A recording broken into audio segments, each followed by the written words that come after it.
ஊருக்கு பிரச்சனை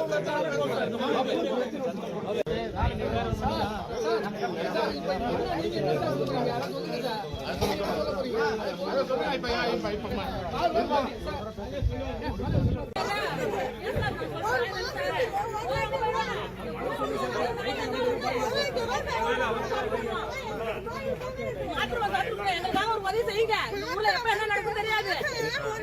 ஒரு மாசத்துக்கு 1000 2000 செலவாகுது சார். நாங்க பண்ற கஷ்டம் எங்களுக்கு தெரியும். 100 ரூபாய்க்குலாம் கடந்து எவ்வளவு கஷ்டப்படுறோம். எவ்வளவு 10 வருஷம் ஆர்ப்பாட்ல கஷ்டப்பட்டோம். இந்த ஏரியா வந்து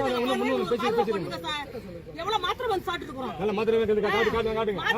நாளை கிடையாது உடம்பா பாருங்க. இந்த தோல் ஆதி வருது. இந்த மருந்தால பக்கறால பவர் சரி எல்லாம் அவங்க போய் சாப்பிட்டுறாங்க. இருக்கறவங்க கஷ்டப்படுங்க. அவங்களுக்கு என்ன கஷ்டம் வரும்போது கடைசி வரைக்கும் சாப்பிடுவாங்க. கடைசி வரைக்கும் சார் எங்களுக்கு ஒரு பாதுகாப்பு பண்ணுங்க.